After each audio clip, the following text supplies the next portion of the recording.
En 2016, au Canada, la population d'origine asiatique représentait 18% de la population totale. La population noire, elle, en représentait 3,5%.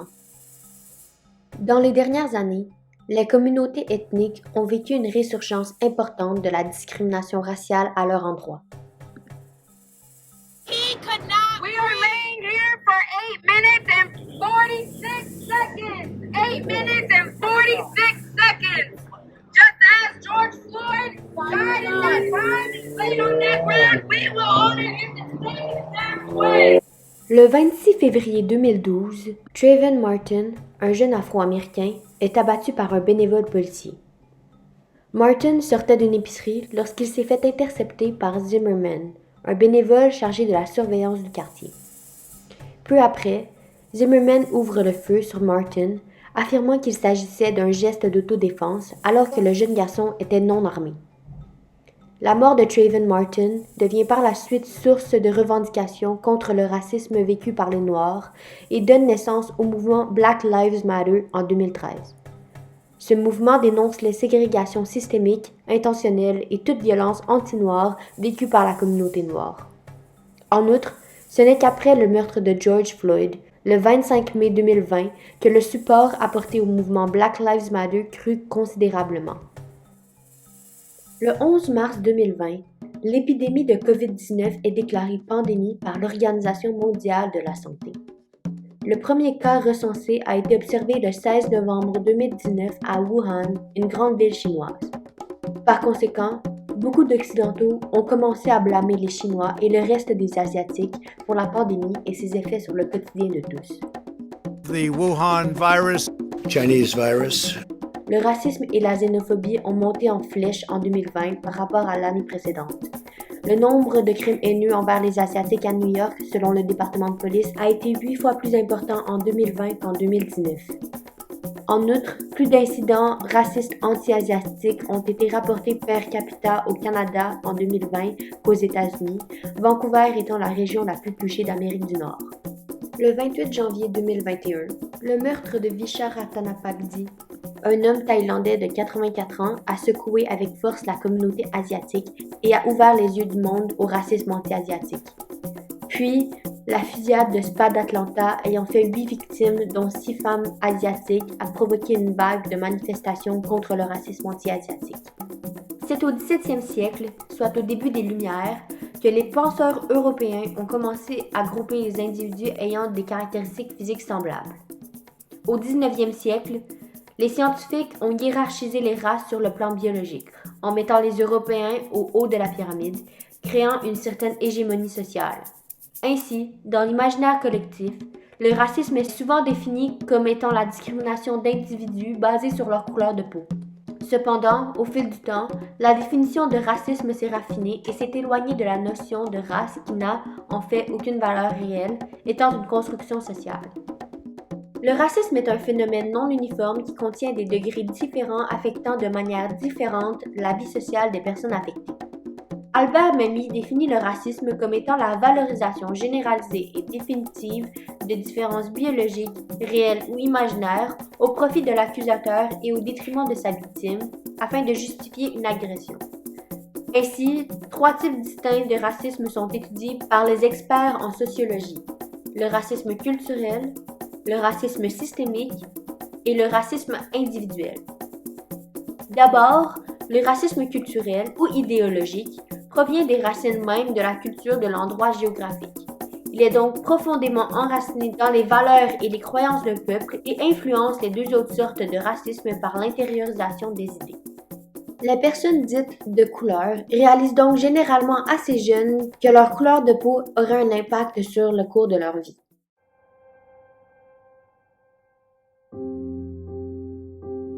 Honnêtement, c'est il y a peut-être pas tant longtemps, là. Je sais pas, peut-être à l'âge de 12 ans, peut-être 12-13 ans, parce que j'ai toujours été élevée dans un environnement, tu sais, sans racisme. J'ai jamais eu d'amis racistes. J'ai peut-être pas réalisé que être chinoise allait avoir des effets avant peut-être le secondaire 1-2, là.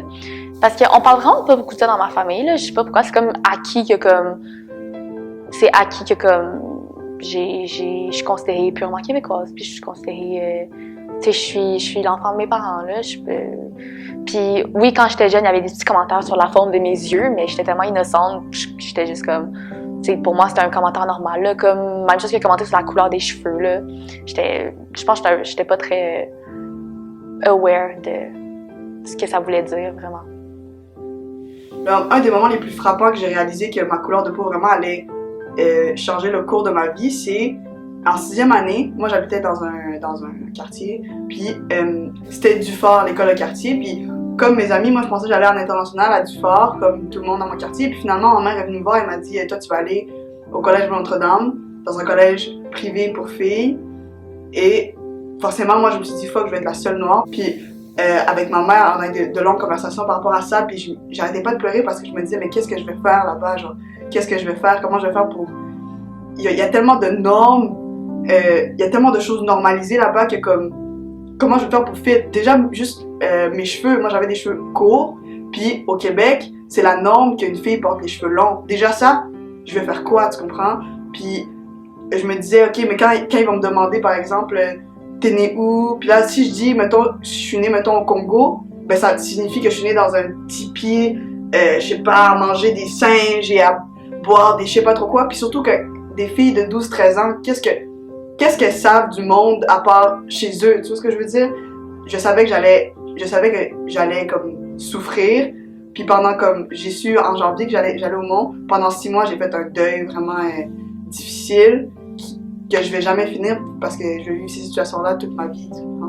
So I come from a society who looks at all the races without any difference. So in India, there is nothing like a big racism is not a very big thing. Like it's not there only. So I would say that I have not yet been in a situation that has made me feel or realize that my skin color will be affecting my life.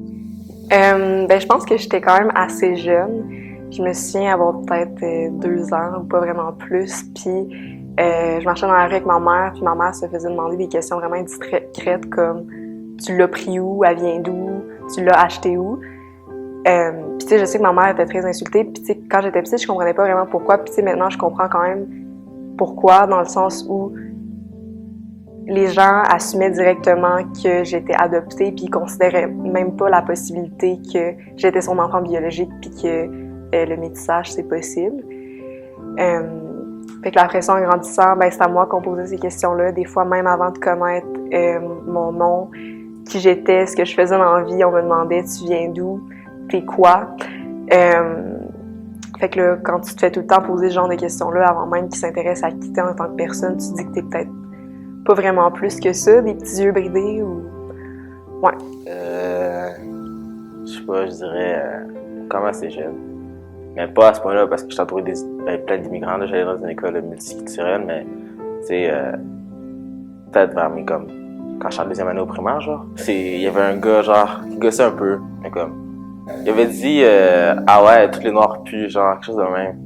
Et honnêtement, mon noir, à l'âge que j'avais, je m'en foutais un peu, là. J'étais juste avec des noirs de toute façon, fait. Je dirais que c'est assez jeune. Je sais pas si je pourrais mettre comme soit une date ou un moment précis, là, mais tu sais, ça devait être quand j'étais tout petit, puis j'ai réalisé que, tu sais, j'ai pas la même couleur que les autres, que mon père était noir, ma mère était blanche. C'est sûr que, tu sais, dans ma tête, ça a dû faire comme un clic, puis faire comme, je suis pas exactement comme les autres, mais en même temps, je suis pareil. Tu sais, c'est dur à comprendre quand on est vraiment jeune. Fait que je sais pas si c'est vraiment un moment précis, mais tu sais, c'est sûr que je l'ai réalisé quand même assez jeune, là, pas... Ouais. Un bon exemple de racisme culturel est la fétichisation des femmes asiatiques. Nous avons donc demandé à des participantes de nous parler de leurs expériences à ce niveau.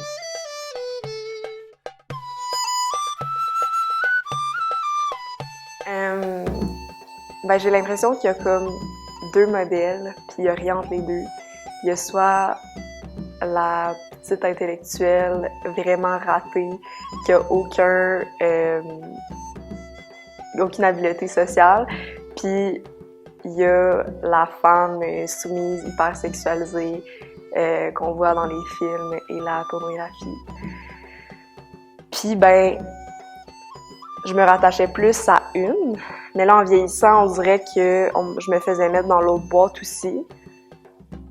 Ça, c'est plate quand tu dis que tu veux peut-être être quelque part entre les deux.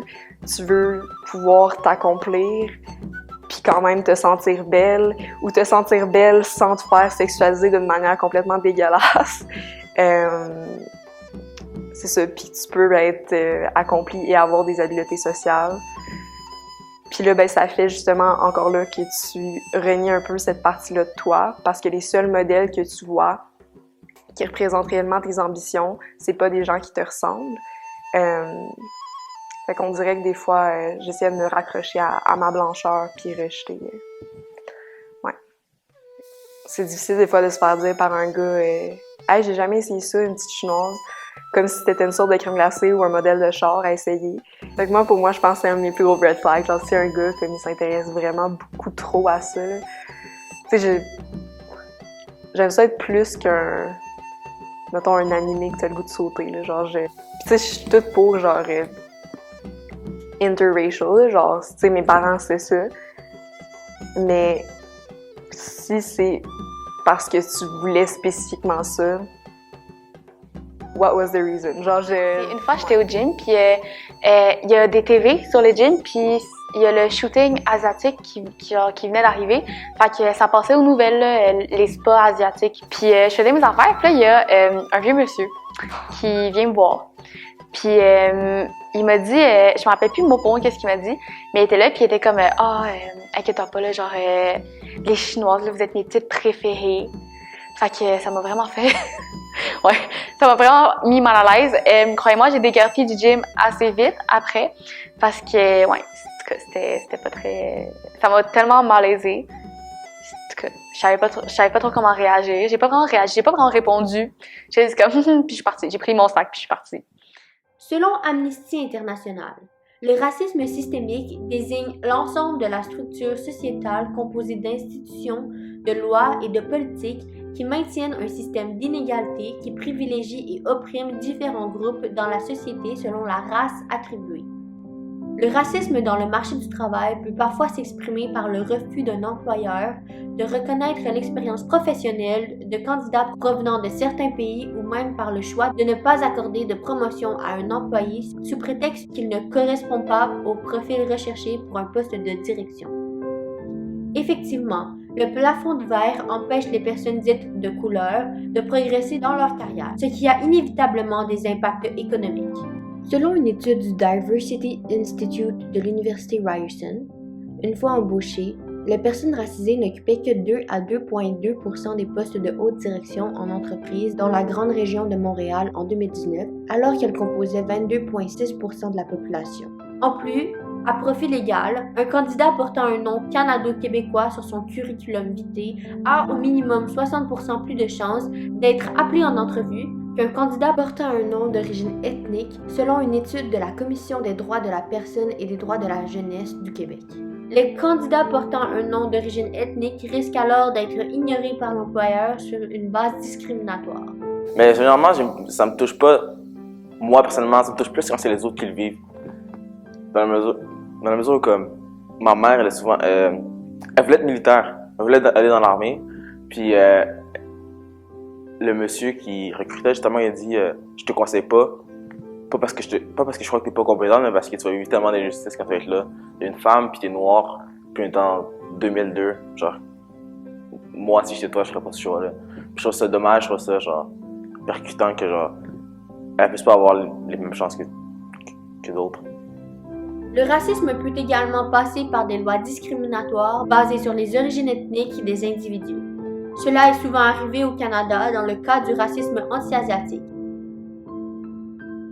Le racisme systémique s'établit dans l'entièreté de la structure sociétale, soit dans les institutions sociales. Par exemple, dans l'institution qu'est la police, le profilage racial est assez commun.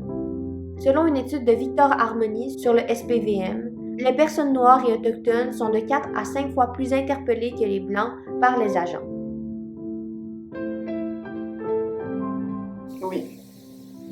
Oui, cet automne, j'ai le premier, c'est pas mon premier, mais c'est un vraiment flagrant que j'ai vécu. Puis c'était avec la police. Et même, genre, cette journée-là, je m'étais réveillée vraiment bien. Moi, j'habitais en appartement. Puis d'habitude, je prends l'autobus, normal. Puis cette journée-là, un jeudi, c'était un jeudi, j'avais un cours de français à 10h. Ou à 10h, oui. Puis, je m'étais réveillée full bien. Tu vois, quand tu te lèves trop tôt parce que tu te sens full bien, tu sais ce que je veux dire? Quand ta chambre est propre, quand là, tu penses à, genre, tous les possibles. Tu vois ce que je veux dire? Tu te lèves, puis la vie est belle. Tu vois ce que je veux dire? C'est comme ça que je me suis réveillée ce matin-là. J'ai décidé de marcher. Moi, j'habite à côté de l'université, tu comprends? Fait que marcher du cégep, c'est quand même une bonne marche. Tu vois ce que je veux dire? Mais j'ai décidé de le faire. Pas parce que je voulais sentir l'air, puis tu vois ce que je veux dire? Être bien. Fait que là, j'arrive, puis je me rends compte que je suis en train de me faire suivre par un policier. Et le policier, là, je change de rue, puis le policier me suit jusqu'au pavillon 4, justement, derrière le pavillon 4, puis il y avait personne dans ce pavillon-là, puis j'étais pas encore rendue au pavillon 4, j'étais juste genre, on voyait le pavillon 4, tu vois ce que je veux dire? Puis là, il avait baissé sa fenêtre, puis il arrêtait pas de me poser des questions qui avaient aucun sens, puis je répondais, puis là, je lui disais que j'allais moi non, je vais au cégep, j'avais mon sac à dos de fille du cégep, j'avais ma boîte à lunch, puis là, je disais, non, mais je vais au cégep, je vais être en retard, puis j'allais être en retard, puis il me mettait en retard parce que j'avais changé de mon itinéraire parce que je voyais qu'il me suivait et tout. Puis, il me disait, non, fait que tu vas pas au cégep, fait que tout ce que je disais, il me disait genre, ah, tu viens pas d'ici, je t'ai jamais vu dans le coin, qu'est-ce que tu fais ici, on veut juste t'aider. Mais moi, je disais que j'avais pas besoin de rien, tu comprends? Puis il continuait à le faire avec son collègue, puis à chaque réponse que je donnais, il se mettait à rire avec son monsieur, puis ça, c'est 2 policiers, tu comprends? Puis là, j'ai commencé à filmer à ce moment-là, puis dans la vidéo, on voit plein de choses, etc. Puis en arrivant au cégep, je suis arrivée dans mon cours de français, puis j'avais vraiment complètement zone out, genre j'étais comme ça tout le long, parce que j'avais peur de me mettre à pleurer, tu comprends? Puis d'être encore la sale négresse qui se met à pleurer, là. Tu vois ce que je veux dire? Encore la victime, encore tout ça, encore genre, ah, qu'est-ce qu'il y a, puis devoir remettre, puis expliquer, puis être comme, tu sais, avoir des opinions et tout ça, genre, je me dis. Puis là, je suis allée, j'avais une rencontre pour faire des maths, puis avant la rencontre, j'ai vu un monsieur de la ex Filou, je l'ai croisé. Puis là, je lui ai dit, puis là, je me suis mis à pleurer, etc., puis il était juste là à comme... Il m'écoutait, il fait juste m'écouter. Puis on dirait qu'avec tout ce que je fais comme, mettons, activiste, tout ce que je fais genre toutes les vidéos, le travail que je mets, tout ce qui m'est arrivé, ça vaut rien. Parce que eux, ils vont quand même, genre, me faire vivre ces affaires-là. Genre, c'est comme si j'avais intégré le fait que comme, ok, oui, je vais souffrir, mais je vais souffrir moins que les autres parce que j'ai fait tout ça, genre, tu comprends ce que je veux dire? Comme si, genre, ça payait une partie d'une dette, d'une souffrance que j'ai, genre, mais finalement, que j'ai des millions de dollars, genre, que je porte les plus beaux, genre, y a pas moyen d'échapper à ça, genre, tu comprends? Puis ça m'a vraiment fait de la peine parce que, genre, comme, je suis quand même, que je devienne mère, quand je vais avoir, mettons, des enfants, ils vont être quand même ils vont être noirs, genre, ils vont quand même être des noirs, genre, il y a pas moyen c'est une fatalité for real, genre, même si, puis je lisais une affaire, genre, Amanda Gorman, elle a fait un poème, vraiment, quand Biden est devenu président des États-Unis, puis tout un poème full, nanana, puis là, maintenant, elle a des millions d'abonnés sur Instagram, etc., puis à un moment donné, elle avait pas sa clé pour rentrer, genre, dans un immeuble ou chez elle. Puis la police l'a pris, genre, violemment, etc., Puis là, elle disait comme, genre, elle disait comme quelque chose que je dis en ce moment dans le sens, c'est comme, what the fuck, genre, même si genre, c'est impossible. Le racisme individuel, lui, est à la fois plus discret et flagrant. En effet, l'intensité des gestes et des paroles qu'a un individu envers un autre varie beaucoup selon la situation, allant des crimes haineux armés aux microagressions. Il peut également être appliqué de manière inconsciente par les agresseurs à cause d'une influence extérieure et d'une certaine ignorance face au poids de ses actions. Le racisme a des impacts négatifs sur la santé mentale des personnes ciblées, que ce soit de la peur, de l'anxiété ou de la tristesse. Par exemple, une étude du Journal of Community Health a démontré que le mythe de la minorité modèle cause des problèmes de santé mentale chez les jeunes asiatiques qui ressentent de la pression à correspondre à cet idéal. De plus, puisque ce mythe forme un mirage grâce auquel la société peut ostraciser les personnes d'origine asiatique tout en faisant fi du racisme anti-asiatique, plusieurs sentent que leur voix n'a pas d'importance ou même que leurs revendications ne sont pas légitimes. Genre, en donné, j'étais avec un gars, puis on devait faire un billet d'humeur, OK, qui s'est comme critiqué un article. Puis lui, il voulait le faire sur le fait qu'il n'y avait pas de racisme. Tu sais, puis lui, son opinion, c'est qu'il n'y en avait pas. Puis je suis juste partie. Parce que, évidemment, j'étais comme, tu sais, j'étais piste, mais j'ai pas vraiment speak up, puis j'ai pas fait genre, oh, tu me niaises, tu sais, j'ai pas argumenté, puis j'ai pas comme, tu sais, il m'a dit ça d'en face, là, fait que c'est comme, tu sais, ça te va dans ma face, là, tu sais. Puis, tu sais, j'aurais peut-être dû, genre, faire de quoi ou dire de quoi, mais comme, je suis juste partie parce que j'étais comme, ça vaut pas la peine. Je suis pas capable d'imaginer à l'âge adulte comme étant un adulte fonctionnel avec des enfants à 45 ans avec une maison, parce que j'ai pas cette représentation-là, je l'ai jamais vu vraiment. Presque dans les, c'est récemment qu'on voit ça comme genre, je suis pas capable de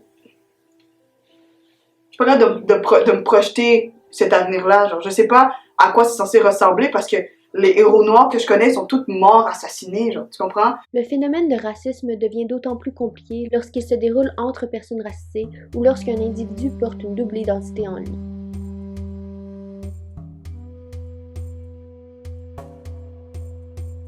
Je dirais que oui.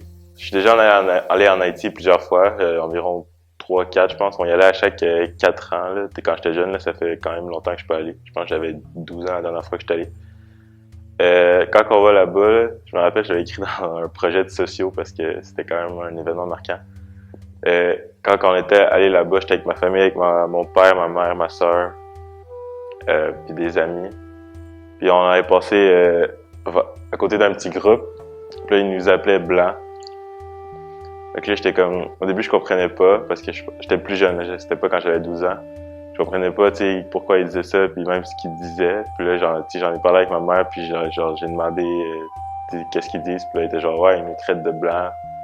Puis là, j'étais genre, moi aussi, ou genre, toi?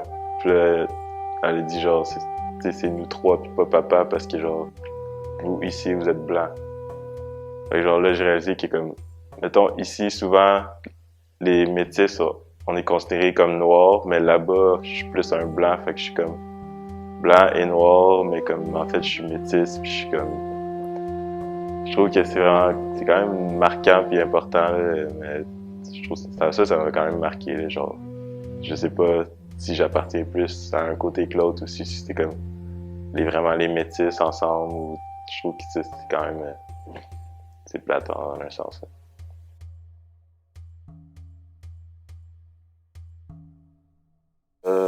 Non, je dirais pas. Pas dans mon entourage, en tout cas. Puis pas vraiment à l'extérieur non plus. Je sais pas. J'ai toujours eu... En tout cas, les autres communautés que j'ai côtoyées, on vivait tous un peu la même chose, fait que ça m'a pas vraiment touché la part des autres communautés. Reste que pour remédier au problème du racisme, toutes les communautés ethniques doivent se serrer les coudes et faire preuve de solidarité pour combattre ensemble la suprématie blanche qui les opprime toutes.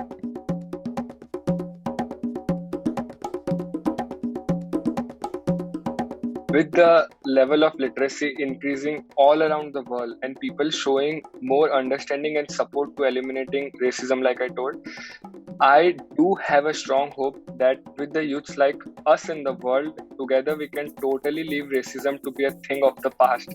But with the other people who are still yet to be cognizant of this fact, I could say 8.5 out of 10 for my level of optimism.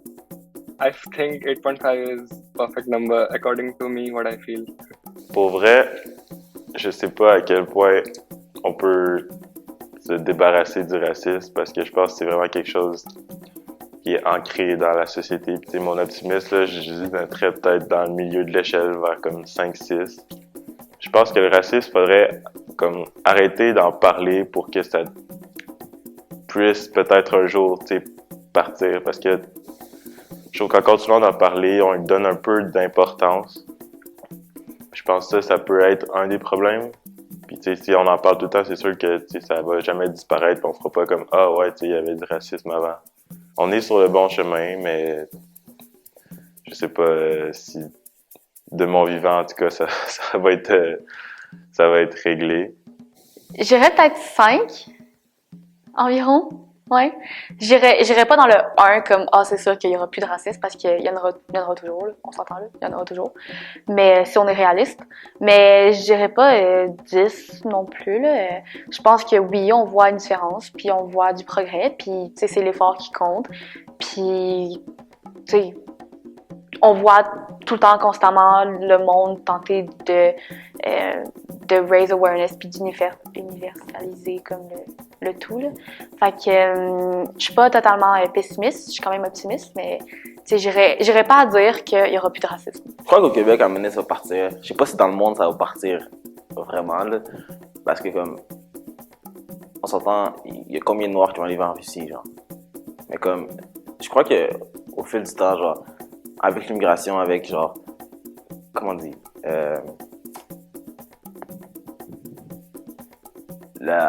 les mariages multiculturels, des choses de même, genre, je crois qu'à un moment donné, ça va juste se dissiper, on va plus vraiment en entendre parler, ça va plus vraiment une problématique. Puis, mais en soit, moi, mon avenir, genre, je crois pas que ça va être un obstacle le fait que je suis noir. Puis au pire, ça le sera. Au pire, ça en sera un, mais comme, écoute, c'est juste une motivation de plus, comme j'ai dit, pour réussir, je sais pas, genre, montrer à ceux qui ont pas eu la chance qu'on a tous la chance de faire de quoi, même si on est noir. Ben, comme j'ai dit un peu plus tôt, je pense que des fois, pour moi, je vis le racisme, mais en même temps, je sais pas à quel point ça va me nuire dans mon futur. C'est sûr que, genre, je pense que je vais plus le vivre comme des micro-agressions, ce qui est pas nécessairement mieux. Puis, tu sais, là, c'est sûr qu'il y a le principe du fait que je suis métisse et je suis femme, puis là, tu vis de la discrimination de ces deux façons-là. Mais je pense que j'ai un peu l'avantage de pouvoir me cacher derrière ma blancheur. Puis c'est plate des fois que genre t'ailles à faire ça pour éviter d'être discriminé. Mais sinon, pour les personnes qui sont complètement asiatiques, complètement noires, je sais pas à quel point je suis optimiste. Je pense que ça pourrait potentiellement changer. Mais malheureusement, je sais pas si je vais voir ce monde-là, genre, de mon vivant. Fait que je sais pas, je donnerais peut-être un 5 sur 10 juste parce que j'ai l'impression que l'humanité est comme vraiment imprévisible. Ouais. Ben, c'est sûr que ça va s'améliorer parce que, ben, pour moi, dans la mesure que, comme, je sais pas, vu qu'il y a des débats sur la place publique, puis vu qu'il y a, c'est pas tout le monde qui est stupide, genre, il y a des gens qui ont juste pas l'information pour de vrai, genre, tu comprends? On est tellement connectés, genre, tu comprends? Fait que c'est sûr que ça va s'améliorer, mais à quelle rapidité? Puis est-ce que les Noirs, vraiment, avec la peine que tu vis, moi je parle des Noirs, mais genre n'importe qui, mais moi je parle en tant que Noir, là, avec la peine qu'on vit, puis avec toutes les discriminations, c'est quoi? Micro-agressions, tout ça, avec tout ça, genre, que ça s'améliore ou pas, genre, moi dans le présent, si je souffre, genre, tu comprends? Est-ce que ça vaut... Même si ça s'améliore dans 10 ans, est-ce que moi, cette amélioration, ça va me faire de quoi? Quoi que ce soit, tu comprends? Fait que c'est sûr que ça s'améliore 10 sur 10, améliorons-nous, soyons de meilleures personnes, etc. Mais est-ce que ça a rapport avec moi, tu comprends? Est-ce que c'est à moi de continuer à améliorer quoi que ce soit? Pourquoi c'est pas juste tous les Québécois qui se considèrent Québécois qui continuent à travailler là-dessus, puis moi, je fais juste vivre ma vie normale, je vais à l'épicerie, puis c'est tout, genre, tu comprends?